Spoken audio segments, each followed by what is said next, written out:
every day you're putting yourself in that space. You know, you're trying to see how comfortable you can be at being uncomfortable, right? So you're challenging yourself that every day. We love the San Gabriel Valley. There are some amazing people and businesses here, and we think they deserve the spotlight. Welcome to the SGV Master Key Podcast. We'll have on the people that make the SGV great. We'll find out what makes them tick, their ups and downs, their history, and we're going to have fun doing it. This is the SGV Master Key Podcast. And now your hosts, Scott Warmoth and Russell Mano.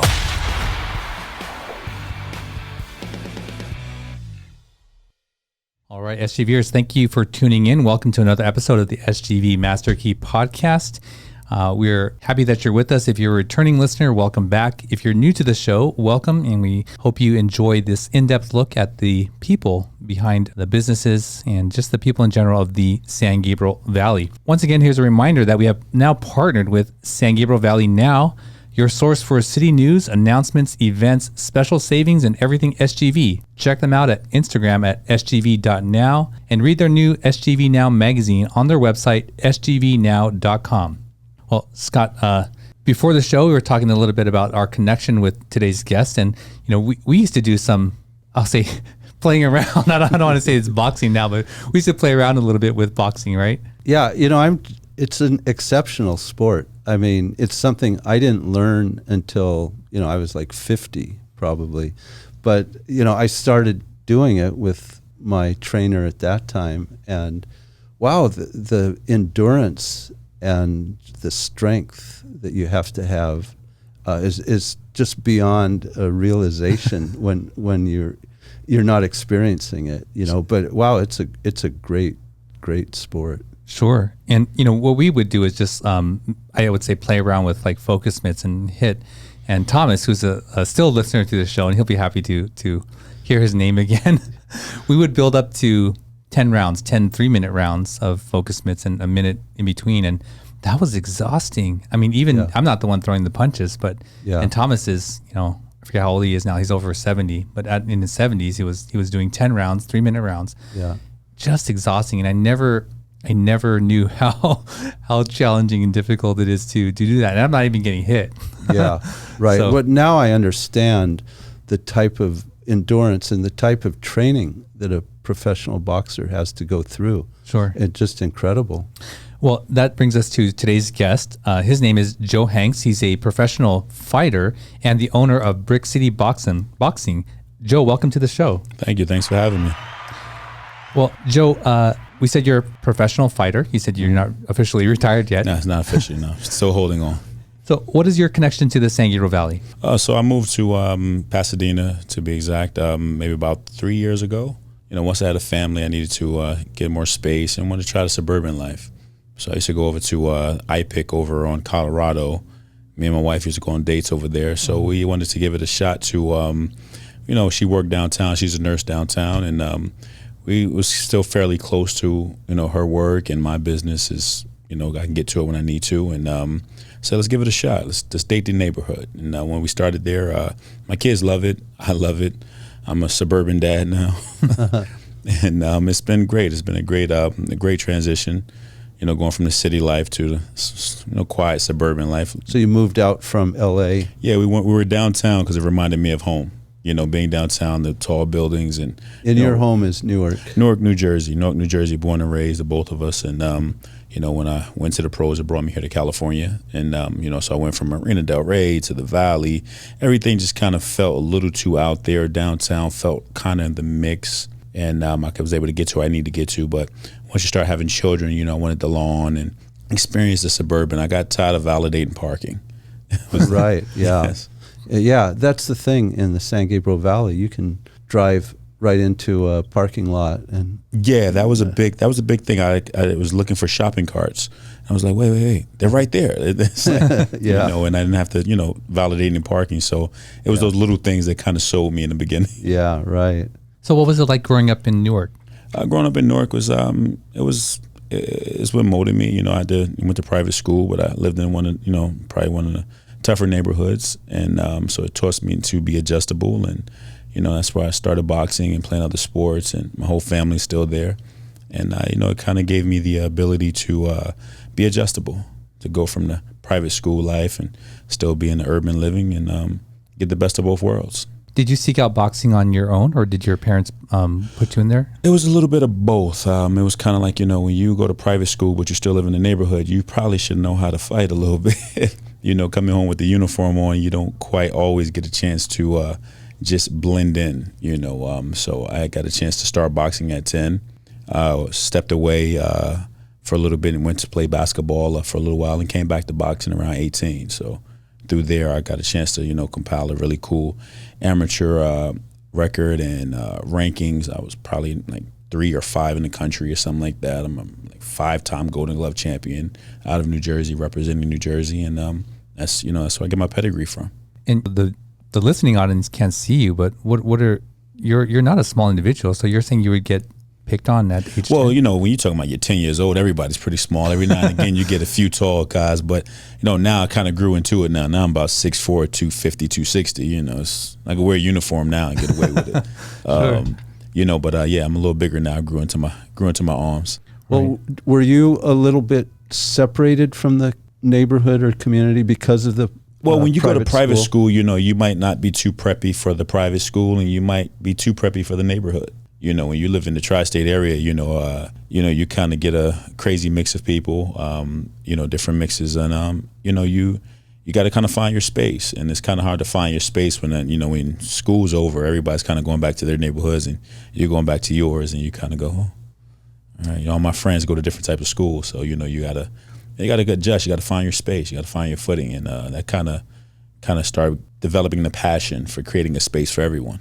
I grew up on the Rocky movies and, was a big fan of that, but not so much the storyline. But, that was at a time in my life when I was overcoming things, and all the movies at that time were showing, if you just trained yourself hard enough, you would overcome whatever. Mm-hmm. And I always had this idea that so many fighters or boxers were sort of born out of real tough adversity.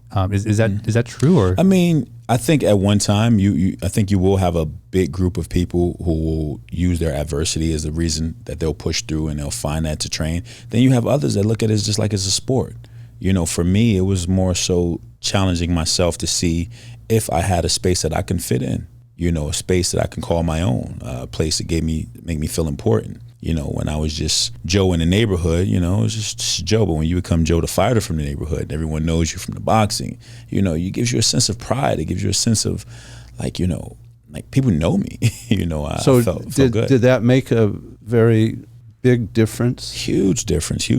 You go from virtually being invisible or sometimes you probably call it a victim to, certain circumstances. But when you become the guy and you're excelling in your sport and excelling in your world, you get a chance to now become the guy, and I always say with all that strength comes responsibility. So, I would always make sure that I always paid it forward. If I saw people, hey, come to the gym with me, or what are you into, and trying to, motivate people to, to find their greatness, to find their space. So what was the time period you were, Golden Gloves champion? Was that teenage years? Teenage, 20s. I think I turned pro around 2008, maybe 2007, 2008. So before then, so I was already traveling the national circuit, competing, training with the who's who of the boxing world. I was with Vladimir Klitschko when he won the heavyweight championship of the world. I was training with him as an amateur, and that kind of gave me my jump start. So where did you do that training? We were in the Poconos. Oddly enough, I wasn't supposed to be there. He was actually Manuel Stewart, late great Manuel Stewart. He actually was looking for another fighter my coach was training. A good friend of mine's Farouk Salim, who's about 35-0, 34 knockouts, something crazy. And they were looking for him to come and box because he boxed with Lennox for many years. And at the time, my coach asked if he can bring his young guy up. And I remember Emmanuel saying, well, Vladimir's knocking guys out in here. You sure you want to bring this young guy?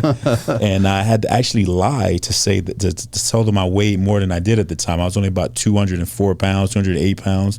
They needed me to be 220 pounds because he was fighting Samuel Peter at the time. And I remember that kind of gave me my jump start. I remember going into the Poconos and it was all these pros and all these people. And Emmanuel Stewart is one of the biggest names in boxing as a trainer. I mean, he trained at Tommy Hearns and all these greats. And I remember trying to get my shoe to sit still so I could tie my laces and my leg wouldn't stop shaking. And, I really did well in that camp. And then Vladimir wanted to know how many fights I had. And at the time I had 4 amateur fights, which was unheard of. Wow. And I was really excelled. And that gave me the level of confidence. I thought I was cheating when I went and fought amateur fights after that. So an amateur fight versus professional fight, what's the difference? Money. Just money. But the quality is the same? No, honestly, in an amateur fight, you don't know who you're going to fight. You show up into a room, it's going to be just like this room here. Whoever looks like they probably weigh them out. Obviously, you'll look at your passbook, see if we have a similar amount of fights, or if we weigh the same amount and no one else is in there, then guess what? You're probably going to fight that person unless it's a tournament. So your first fight as an amateur, you didn't train to fight a particular person. No. You didn't know who you were going to fight. No, you go in and be adjustable. Okay. And what was that like? How did you feel? It sucked. I mean, my first fight actually happened in the Golden Glove tournament. It was hard to get a fight at the time because there's not a lot of heavyweights. Most big guys are already transferring to other sports, football, basketball. We have a lot of competing sports here in the States. So my first fight actually came in the Golden Gloves, and I remember getting there, and then I was like, oh, it's the Golden Glove tournament. And I looked around the room, and there was a lot of people in there. And you don't know who you're going to fight. You have to wait for the drawing to come out. And when the drawing comes out, I don't even remember the guy I fought. I just remember that I was happy when it was over. And I ended up winning the tournament. I blew through the tournament. I did well. I won the Golden Gloves, my first shot out. And again, at that time, you just don't really know what to expect. So we tried to train that way. My coaches always train to be adjustable, to bring the best version of myself out. So that just carried on there were more life lessons. So it was like taking that on to life and transferring from the ring to life. So you're a pure boxer. Speed guy. I can drop, I'll lay some hammer if I have to. 6'4" and 204 pounds. Mm-hmm. That you must have been really fast. I had to be, man. Those guys were about 250, 260, 240. So I had to use what I had, from my basketball background at the time, to use the athleticism, the agility. I was a smart kid, so, I played chess early on, so I had to learn how to think ahead. So I tried to use all the things that I had going for me. I knew I couldn't stand toe-to-toe with those big guys. It would have been a rough day. So I just used my speed and athleticism, and that's what I became known for, just being able to be a shifty, fast, adjustable guy, and that's how I made my bones. Can you share what is the Golden Glove tournament? Like, I don't understand what that is. So Golden Gloves is pretty much in every state you're going to have a Golden Glove tournament. That's probably the most recognizable tournament for most people is the Golden Gloves. You fight that, and you pretty much going to be the best guy in your state, in your weight class when you fight in the Golden Gloves. Later on, you go into the Golden Glove Nationals. Now it's like the Tournament of Champions. Now you go off, and that's even more intimidating because now you got all the hot shots from all these different states, and we're meeting up in one tournament, and now it gets interesting. Now you start to separate the the boys from the men. So you won your state. I won my state. I placed as high as maybe third place in the Nationals on points. I lost on points. It's actually what these gloves came from, because the kid I actually lost to in the amateurs, we ended up fighting as pros. Well, let's talk about that. So we ask each guest to bring an item of significance with him. What did you bring with you today? So this is actually my 9th professional fight. I was actually fighting one of Oscar De La Hoya's heavyweights at the time, who had beat me on points in the amateurs my first year in the Golden Glove Nationals.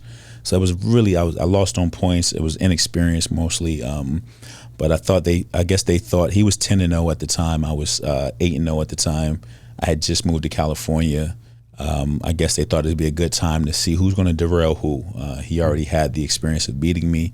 I wanted to show that I was here to stay. And this was actually like a make 'em break 'em fight. If I don't win this fight, I probably end up going back to New Jersey at the time. Oh, wow. So, and it was the first fight I had. My coach moved out to California for this fight. And so I've been here 14 years. He's been here 13 years. So I had to spend a year out here without him. He told me to go, and I told him I'm going to, kick butt till I can send for him. And so this was that fight. This was that big fight, going up again. And I didn't have my coach when I fought him in the Nationals at the time, because you have to take whatever coach they assign you. So this was my time. It was my coming out party. We fought out here. He's a California guy. I was representing New Jersey, so I came to California and I shut him out every round. And I think he retired after that fight. What does that mean? So you mentioned several times loss on points. What does that mean? So that just means someone just probably landed more visible punches than you did. In the amateurs, it's a point system. If you don't knock someone out, you probably should land more punches. It was like a really slim margin, but as a pro, it was a very wide margin as a pro. So when you're boxing professionally, how often will you have a match? Well, when I got to California, I was pretty much fighting almost twice a month. I remember 1 month, I probably fought twice a week. Really? Yeah, Wow. I got one guy out on a weird day, like a Tuesday, and fought the other one on a Saturday or Sunday. It was something weird, but it was definitely twice in a week. It's the most I've done. Wow. Boy, that's a lot of beating. Well, I mean, if the fight doesn't go that long, it's okay. You can do that. If you're not taking a beating or you're getting banged up, if it's a quick knockout, you could typically get ready to go. So have you made it pretty well? In the pros, I think I've been high as maybe top 15 in the world. Wow. Yeah, as a pro. So I mean, I've As a heavyweight. I've been in the ring with pretty much everyone at some. Really? Yeah, either from sparring to fighting. I've made my way around the block. Yeah. Oh yeah. So you're okay. You're one of the biggies. But how have you protected yourself, your head, from hits and this kind of thing? Well, you try to move it. That's one way. Try to move your head. Two, I mean, I always made a promise to my family that I would never climb into the ring unless I did everything I was supposed to do that was in my control. So I always made sure I worked hard, I trained hard, I wasn't smoking or drinking or partying. This is my job, this is my career, this is my path. I want to make sure that I'm taking people on this ride with me. I have to do what I can to make them feel a little better about what's going on by just working hard. And then also nutrition, and I had, sports psychologists, I was seeing neurologists. I was, putting all those things into play just to kind of give everybody else a peace of mind. It sounds though that you've been in a lucky position, maybe even privileged in a way. Not even close. Nowhere near privileged. No. Lucky, definitely. I give some luck in there, but I worked really hard. See, nobody remembers the time when I'm up 5 a.m. running and no one's out. That's the thing, right? Yeah. I mean, what you've had to do to sacrifice and what to say privilege, well, that diminishes. Yeah, there's nobody privileged in boxing. No one's privileged in boxing. At some point in time in boxing, you're going to get punched in the face. And you're going to have an out-of-body experience where you're going to ask yourself, is this really what I want to do? When did that happen for you? The very first sparring session. The very first one. A friend of mine's actually beat me up that bad and gave me that, But what you do is, you have that situation, you go through it, and, you have a moment with yourself to say, all right, I think I'm going to do it. And a friend of mine says, we're the crazy ones. We're the ones who get punched in the face on a Monday and come back in on Tuesday to see if we get punched in the face even harder. Yeah, right. You know what I mean? So, no, there's no privileged guy in boxing. There's everybody that climbs in that ring, even in the gym, you're putting your life on the line each time. Yeah, right. Now you live in Pasadena, Oscar De La Hoya. Do you ever? I haven't seen Oscar pretty much probably since that fight, since the weigh-in for that fight. I haven't bumped into him in Pasadena because I'm still just getting used to the area. COVID hit, so everything was shut down. Right. Things are open now. Now it's like I'm starting to build community. I'm doing some really cool things in the city. Police departments, fire departments, everybody. Even in my gym, I changed the format of my gym. I didn't open it up to people that wanted to compete. I wanted to open the gym up to regular, everyday people. Even the kids who probably dealing with bullying, social anxiety. It might be a little socially awkward. I have special needs kids in there, and I wanted to help them get the confidence that it takes to be a fighter. So again, your gym name and location? Brick City Boxing. So Brick City is what they call Newark, New Jersey, where I'm from. So I went with the Brick City Boxing. It just made sense. And You know, we're in 250 North Lake in Pasadena. Okay. And I want to create a super unintimidating environment, easygoing environment. Oh. I like to feel like I have the cleanest gym, and now I think I have the safest gym because I handle, defense tactics and wellness for the Pasadena PD. So I train all the Pasadena PD in my gym. Really? Yeah. Wow. So it was a great way for me. I wanted to find a way to bridge community between police and the people in the community. That's important. So I always felt like police had to show up when things were already bad. And during your 3 years, there have been some bad things with the Pasadena Police Absolutely. Department. So now we have an opportunity where they come into the gym now, and they don't have uniforms on. So now you just see them as that's such and such, or this is this person, and you get a chance to remove the bias, and you can remove the uniform, and let's just be individuals for a moment.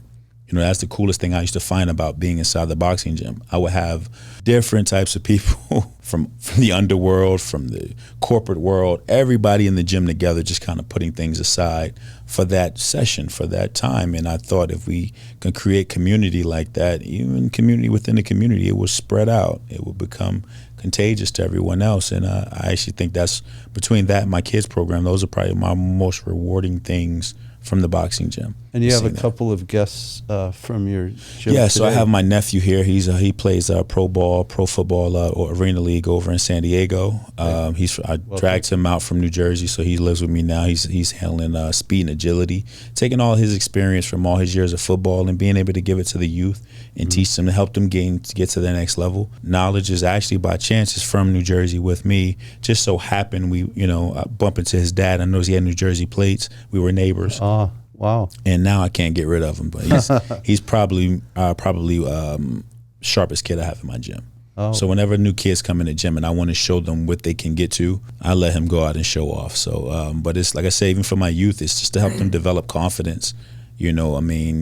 When kids are bullied or kids are picked on because they're not into the same things, I just try to teach them to empower the things that they are into. Make that cool. So you've got an empathy towards the sort of the I root underdog? for the underdog. Yes, absolutely. I don't like the cool kids table. Yeah. I enjoy the people who get overlooked because they're not as tall, or maybe not as fast, or maybe they're into video games and comic books or things like that. That doesn't mean they're not cool, or, that's fine, And I love boxing. Boxing is one of the things, you don't have to be the tallest guy. You don't have to be the biggest guy. You just have to have a willing individual, and then I'm a testament to all those things. I wasn't the best athlete coming out of New Jersey. I wasn't the best fighter coming out of New Jersey. I was just resilient, and I locked in on something, and I believed in something, and I gave it. And so when I preach these things back to the youth, or even the other individuals inside the gym who are going through things, they can see I'm coming from a place that's a genuine place, coming from a place of experience. If you're picked on for whatever reason, I tell you, I'm gonna give you a skill set. That probably won't happen anymore. Then there's a level of confidence to come in when you're able to be, you're able to protect yourself. You have a level of confidence. I don't get riled up about anything. I can fight. So I'm okay. Is that right? That's you feel confident. Absolutely. You feel confident. So nothing could faze you. It doesn't bother, most things don't rattle me. And I felt like if I was able to give that to even the police department, give them another skill set. Most officers have probably never been in a fight a day in their life. So if we give them another skill set, then they go into a situation even more confident, where they don't have to reach for maybe lethal force, or fight or flight is real. And then even for my regular individuals, they come in, they have a lot of baggage when they come in. So when they're punching, people don't realize how therapeutic boxing is. Is your first move always going to be to leave? In other words, not fight, but to retreat. Mine's is, I have to, because of my hands are, I can get in trouble for hitting somebody. But honestly, my first instinct is to take a second. I don't feel rushed. I don't feel like I have to act off of impulse. Oh, okay. Well, you're a chess player. Well, I'm confident. Yeah. If I hear someone jawing over there, I might laugh, because, it's just, it doesn't move me the same way. Now, if you take someone who's probably been bullied or this or that, or they have a bully mentality. They have a chip on their shoulder. They have a chip on them. Yeah, it can go left really fast for them. But have you ever really heard of any fighters getting into things like all the fighters in the world? You probably hear about one or two guys. Oh yeah, right. You don't never hear. You probably hear more from the football guys or the boxers. You don't hear a lot of boxers or MMA guys out here just tearing up bars, and we can do the most damage. But we're reserved because we have a level of confidence about ourselves. Yeah, despite or maybe in spite of your size and your stature, there's this confidence about you that I hope that my children will have, where they're dangerous, but it's latent and it's just sort of controlled, right? It is. And that is actually, I believe, a more safe person than a person who is afraid, and a person who doesn't really feel confident about themselves. That is actually a dangerous person. That's a very dangerous person. Yeah. Yeah, because they just don't. But that's what we preach. We preach in the gym. I give them all the Spider-Man speech. With all that strength comes responsibility. I tell all my kids when they come in the gym, I'm going to show you where you don't have to be bullied anymore. But you're going to got to promise me one thing: you don't become the bully. That's what I preach to all the young ones. Then I also teach them all to take on a leadership role, to teach them how to speak. So they're confident speaking to people when they come through the door and running parts of the workout. Now they don't feel a need to have to shy up a little bit because they're developing confidence. And I think there's things that we miss as adults sometimes. So sometimes I see adults come into the gym, they think everyone can see who they really are, that insecure person in there. And I laugh and joke with them. Don't worry about that. Take that. Let's just have some fun. Most when they come in the gym, I ask them, unless you have a fight coming up I don't know about, just have some fun. Take that pressure off yourself. You can make mistakes in here. There's no one giving out gold medals. There's nobody going to tease you. Let's just have some fun in here. And that's the environment I create inside the gym. And that's always been the environment I've created, even in the gyms I competed out of. If you didn't come in and treat everybody the same, at some point I was going to run you out of there. But is your thinking typical of most boxers? I like to think so. Most fighters are the nicest guys I've ever met. We beat each other up. What else can we do to each other but hug? You ever see two fighters at the end of a fight? They're hugging. Oh man, I'm just hoping we make it back to our family in one piece, and da-da-da-da. There's a level of compassion. It's two gladiators going at it. You're putting it all out there. So yeah, we all have that compassion. We talk all that smack leading up into a fight, but after the fight, we're hugging and kissing. Well, I'm curious about all those things that lead up to preparing for a fight, not just what you do physically, but the emotional preparation to say, okay, I'm going to get into this little space and this, I'm going to hit this person, but they're going to hit me back. Like, can you talk about that? Both preparing yourself physically and mentally for a fight? Well, what you got to do is, first off, you have to lock into the fact that you're getting ready, like your body's going to tell you, you're getting ready to do something big. So preparation for me was always, let's do all the things that's in my control. If I do A, B, and C, it's not going to determine the outcome, but it'll give me the best opportunity to be successful. So for me, it was make sure we were running, make sure we were eating right, make sure I was training hard. I didn't come in on Tuesday having to relearn what I did on Monday. You almost get a level of like compassion and love for everybody around you because you're putting it all out there. You're really like opening yourself up. You're exposing all your insecurities. You're exposing all your things. So you're really like pulling back and like, hey, look at me, judge me. You know what I mean? So it's the mental part of it. It's the physical. It's the 3, 4, 5 miles every other day. It's the 2-3 hours on the boxing gym, 2 hours, hour and a half, 2 hours of strength and conditioning. It's which I lack sometimes was the nutrition. I would tell my nutritionist, Chris Talley, I would tell him, hey man, I'll make a deal with you. I give you 4 good days, 3 days, leave me alone. And then it's making those sacrifices. What are your weaknesses in nutrition? Oh, snacks, man. Treats. Are you kidding me? Oh my goodness. If you can give me a day of sitting somebody's candy shop. You ever see those places where you could dump your own candy in those bags? Yeah. Oh, yeah. No one should ever leave out with $100 worth of those candies. $100. I try to try everything out. I don't want anybody to feel left out in the candy aisle. So, I try to go for it. Yeah, it's a tough thing to overcome, isn't it? Yeah. That's the thing. Those places are so dangerous because, really I could do with like 1 or 2 pieces, but they give you like a little scoop to get it. Yeah, the scoop. Yeah, they put that there for a reason. You're supposed to take more than 1 or 2. They put that big scoop there for. And I always get the gummy, like the sour gummy stuff, the gummy belts, sour belts, all the gummy candies I love. Man, Sam's my kind of guy. I've walked out of there with a snake wrapped around my neck that was all gummy. It's terrible. Well, what is it like the moments before, or is there any fear? You know, even though you're a professional, you've trained, you know your body's there. I would imagine that no matter what, I would still have some sort of anxiety getting ready to get hit. Actually, it's not the hit. It's actually the fear of the unknown. It's the fear of not knowing what that other guy's done. So when you're training, you know, we always talk about sports is 90% mental, 10% physical. So we have to but we don't do 90% mental training. So I was lucky enough to have a sports psychologist, you know, Mike Gervais, Dr. Gervais, he just pretty much gave me an opportunity to understand what my body was doing, what my mind and body was doing. I used to go in the locker room, I'm like, I got to throw up, man. I got to pee every 5 minutes. And in the old days, we just say, you're just nervous. Just keep working. You'll get through it. But as you start to get science and education behind it, it's actually the same things you guys probably go through when you have a big event. You feel like you're a little nervous. You're sweating. Your palms are going. It's your brain has told your body something's big is about to happen. Get rid of everything inside of it. So your body's actually doing what it's supposed to do. Now, when you get that throw up feeling, that just means you're too high up.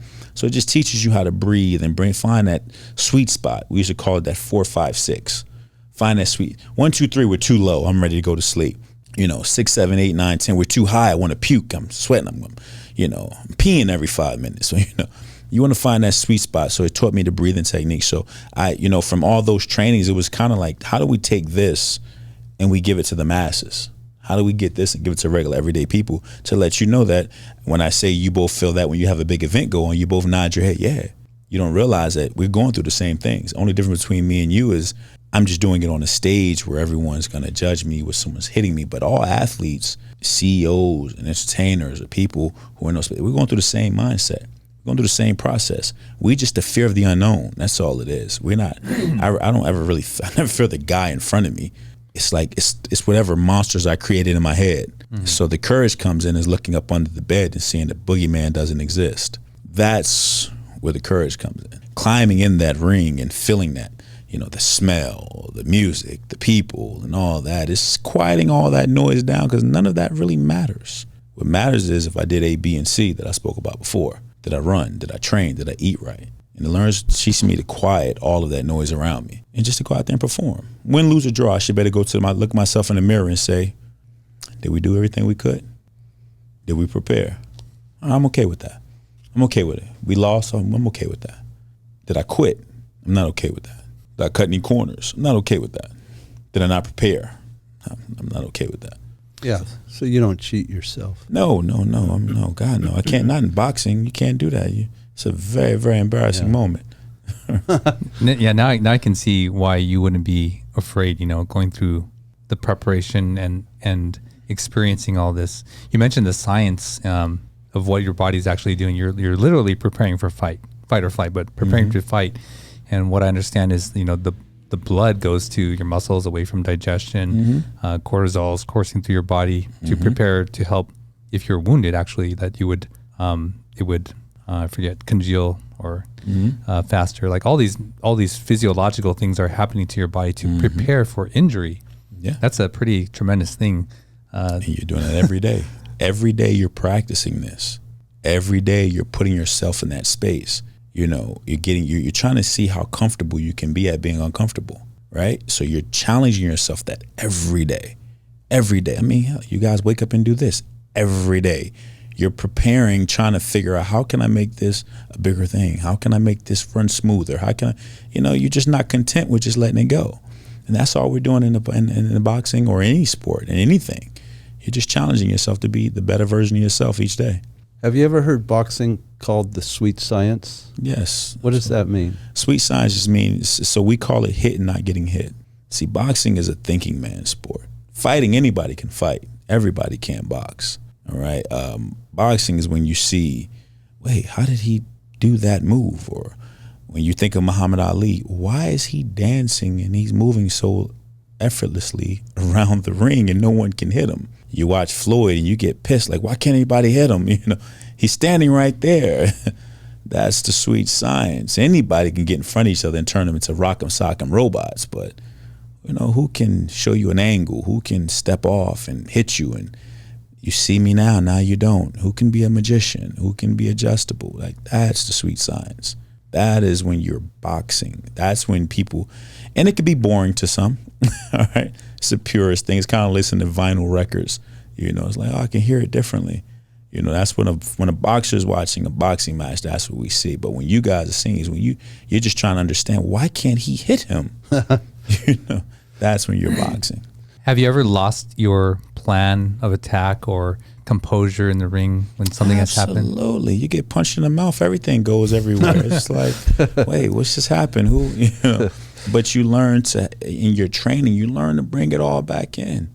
You learn to take in from all your days of training, because training is probably harder than the fights for most. If you're really preparing, you're in there. You probably got 4 or 5 guys in there that's interchanging every 2 rounds coming in to box you. Oh, wow. When you're in it, you're like every 2 people coming. It's like, so, that's a thing. The fight is just one guy who just you just got to see who wants it more, or who can change their plan up and not get back to the plan. Once you get punched in the face, if your plan's going out the window, can you stay the course? Or if you get punched in the face, can you will it back in? That's why you see guys go to the corner and the coaches are frantic, hitting them with water. Slow down. What are you doing? Da, da, da. It's just trying to see who can get back to doing what they plan on doing. Have you ever knocked someone out? I wouldn't be here if I didn't. What is that feeling like? Like, do you celebrate or do you feel bad? Like, you feel bad. And you celebrate. It's a weird thing. It's probably the most bipolar moment you're gonna feel. You're happy because you're the one who was successful, but then you have empathy because you go, damn man, hope he's okay, right? If you ever see a fighter, when someone goes down, after they're done celebrating because they're so excited, that all that emotion has been bottled up for 8 weeks, and it's like, all right, once you do that, you immediately see them do what? Go over to make sure the guy's okay. Hey man, is he all right? It's okay.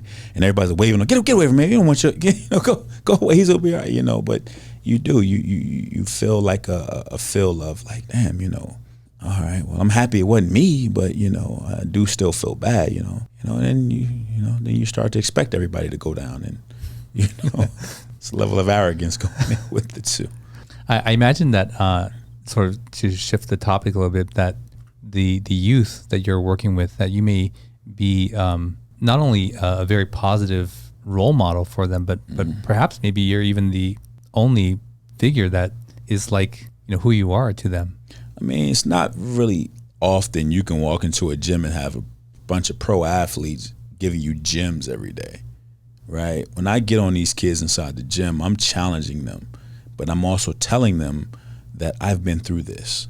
I know what it feels like to be bullied. I know what it feels like to feel like you don't know your place. I know what it feels like to think your parents are talking to you and it's like, wah, wah, wah, wah, wah, And I also know what it feels like to push and see what happens on the other side of that. I tell them, when I tell some of the kids, even if they're from good families or rougher, more humbling beginnings, I tell them all the same thing. If you lock in on something, you find out that thing that you want to do, you lock in, you can see the world. You can get good things out of it. And I'm not speaking from some book or something. I am that guy. I've traveled the world competing. My hands have taken me all over the world, from Russia to London to this place to that place. I'm just a regular kid from Newark. It's funny you say your hands. Mm-hmm. Is that a focal point? I guess it is in boxing. That's what you're using. That's what you wanted to think. It's really your brain. Yeah, right. It's really your brain. Yeah. I think of playing basketball in a similar way. Like, I like to play with my back to the basket. I'm not a very tall guy, but I think it's like a chess match, right? Because I can score on a much bigger guy because there are shots I can get up that they just can't block. Not because they're not tall enough, but I'm thinking that what did I do last time? What do they think that I'm going to do? How can I fool them in this movement? And I imagine that when you're describing boxing is a thinking game. It's a thinking man's game. Unless you pack a punch that's just out of this world, and, you know, every so often, every 100 years, a Tyson shows up, or someone, you know, somebody could just, when they touch you, you go to sleep. But if you're not one of those exceptions, you should probably use your brain a little bit and set traps and move and learn how to get in and out. I mean, so maybe the listeners have this question. I certainly have this question. How do you think you would fare in a match with Tyson? So, you know what? To be quite honest, Tyson is who he is. I'm gonna say I'm love to think I'm gonna do well, but you know, I mean, yeah, we can only hope. We don't know. You know what I mean? And you know, Tyson, I remember meeting him when I was in the amateurs, and he was getting an award. I was getting some thing in the city, and he shook my hand, and I remember feeling these big old paws, thick paws on my hand, and he squeezed my hand. And he said, "You're not ready yet."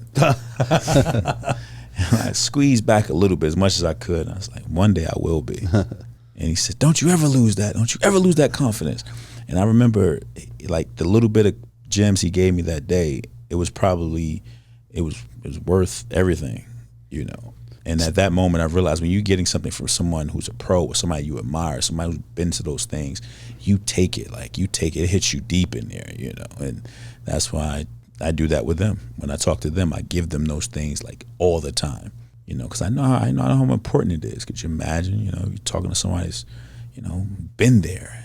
It's not like your parents saying, hey, you go to school and you just do this, da-da-da. You talk to somebody you know you've seen on TV or you've heard in stories, and they've been here, and they tell you something, you're like, oh, you're all ears, you're eyes and ears. And, you know, I take those type of experiences and I try to push those back into the gym. So is all that talk between fighters, like before a fight, is that just all for a show and to hype up a fight? No, it's actually, you know, you're saying nerves make you do weird things. They'll make you, you know, when you get into a fight, you know, it's, you'll say some things because you think this is what you're supposed to say. You know, you're saying things because you're trying to pump yourself up. You're trying to hype yourself up. You ever talk to yourself in the mirror like, I got this, you know, and, you know, you get out there, you know, you're just trying to do whatever you can to even get the edge, you know. And if you, like I said, I tell you all, like I said again, I mean, after the fight, what do you think they're saying? I told you I was going to knock. No, they're hugging. You know, they're hugging, man. Good fight, man. I appreciate the opportunity. Oh, so the psychology of it all leading up to it is very important. You're everything. Just trying to, yeah. I mean, Muhammad Ali was probably the all-time master, wasn't he? He is the all-time master of it. Yes, absolutely. Yeah. If somebody can tell you what round they're going to knock you out in, you know, tell you you're not going to hit me, and dance around and talking. And this isn't today in our social media age where you can say anything. Right. He's saying this back in those days where no one else done it before him. Like, there's a level of genius in there. Yeah, right. Right? People think about the punches or when you're getting hit. No, but I mean, imagine how he had different, you know, game plans for different fights, and then to throw everybody off by his, you know, I don't even know who he was fighting, but I think it was like this dance like a butterfly, sting like a bee. Float like a butterfly, sting like. Yeah. I mean, but these are things like you have to have something that you can tap into. Yeah. To help give you the edge. You have to tap into something. You know, you have to believe in something. You have to tell yourself. Self-talk is a really, really major key to doing anything successful. You got to have a conversation with yourself. I want to get into some of the influential people that have helped you on your journey, and then also maybe your top fighters that you have admired. But let's take a quick break and we'll be right back. At Warmouth Law, they believe that just because you speak a foreign language, come from a different culture, or simply don't know how to navigate the legal system, that should not prevent you from compensation from injury or receiving benefits. Their multicultural staff have been helping SGVers like you for over 38 years. Visit law888.com or call them at 626-784-7017 and tell them you heard about them on this podcast. All right, we're back with Joe Hanks of Brick City Boxing. Before the break, I had mentioned that I wanted to go into maybe some of your favorite fighters, but also who are the influential people in your life along this journey? Oh, man, first and foremost, I mean, my older brother brought me back to the gym. He's like, hey, man, why don't you give it a shot, man, see what you want to, you know, da-da-da. So he got me back inside the gym. My brother James got me back inside the gym. From there, meeting my coach Jamal, like he's been a father figure for me from teenage years all the way through. He's still actually here in California training people out in Carson, and he's my business partner in my gym. Of course, my wife being supportive throughout this whole thing, and hell, I mean, man, it's like an endless list. I'm a true definition of it takes a village. All right. My sports psychologist, my nutritionist, everybody who's been with me from day one, my agents, and but my coach Jamal was right there with me, like through the trenches of it all. Like I said, he's the one that asked Emmanuel, can he bring his young guy up? And that, that propelled me. So I've gotten, without him, there is no, my brother could take me to any gym, and, but if I don't find my coach Jamal Abdullah, I don't get this person you see sitting here isn't, he doesn't exist, So having that older male influence, having that positive, he would tell me, if I ask you to do something, I don't want you asking me 100 questions about why we're doing it. Just do it. And that was like, ooh, okay, all right. Huh. I'm grown, right? But when you have that, you have that type of situation, and you go, all right, it's still with me today. Still, he's the only person that can press those buttons on me to make me get up and go running. And he's in his 60s, and I don't know anybody in better shape than him.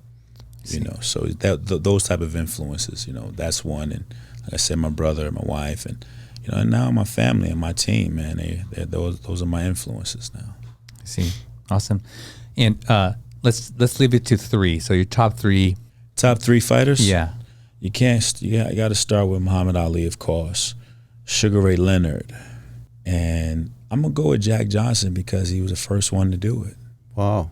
And he was barehanded. Fighting around. They had those little, whatever those glove things were they had, but they were fighting at a time when there was no round count.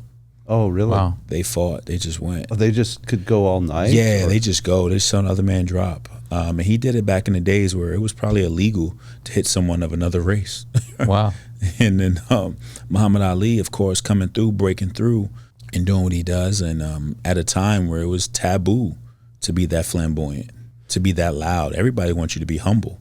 Take it in grace. Oh, thank you, everybody. No, he told you. I told you I was going to do it. Well, yeah. Do you believe he could defeat any boxer that came after him? I believe that if he didn't believe he can do it, then I would think something was wrong with him. He believes what he says. If he believes that he can, turn the lights off and get into bed before the room got dark, I believed him. And then Sugar Ray Leonard is by far one of the, first ones to kind of come in. He gave me tons of pointers coming up, and he was like, he embodied speed, charisma. He was the next coming of that, being marketable and just skill set, man, and boxer, puncher, and could sell a soda. He was able to do it all, and he was it's like unfair to just narrow it down to 3 because I pull from so many different places. But if you had to start off with those 3, that would be them. I see. Awesome. Well, Joey, you've been here 3 years, but 2 of those years you've not been able to explore Pasadena. So we're going to sort of switch this segment of the show around, where instead of you sharing your places in the San Gabriel Valley, we'll sort of introduce you to some of them. All right, so we call it the SGV 3. Mm-hmm. So we want to highlight 3, meaningful, important places, or just favorite places to go eat, whatever. So I'll start with one which is a very popular one on our show. In other words, many guests have named this as one of their favorites, and it's close to you. You just keep going on up Lake all the way to the top, and there's some great hiking trails right at the top of Lake there in Pasadena. There's a couple of ways you can go. There's sort of an established trail, and there's another, as a boxer in training, you might like the other one better. No. Russell and I climb it all the time, but why don't you explain it? Yeah, so at the top of Lake is the Cobb Estate, and the Cobb Estate is the starting point for the more traditional hike, which is to Echo Mountain. It's about 2.5 miles one way, 5 miles round trip, 2,500 feet of gain. But if you go straight up Lake, it's not really a trail, it's a water runoff. And so it's about the same elevation gain, but in 0.69 miles. So 2.5 miles to go the same elevation. This one's 0.69 miles. So it just goes straight up. Extremely challenging, but in terms of a workout, it's really intense. It's really, really intense. So if you're ever looking to really push your cardio, Give it a shot. yeah, it's pretty intense. So we've probably done it over 200 times together, and it never gets easy. It never gets easy. And no matter who we brought up there, I think only maybe one person out of dozens have said, yeah, I'll come back. And these are trainers that we're taking up. Yeah. It's 0.69, did you say? Yeah. And the fastest you've ever done it, Russell, is about 1858. 1858. Fastest I've ever done it is like probably 22, 23. Straight incline, huh? Yeah. Oh, no. There's actually a flat part there where you can take a little bit of break, but to get those times, you have to sprint that part. Yeah. Can I take a cart up there just in case? Can I take a little motor scooter up there? Well, a helicopter can drop it in there.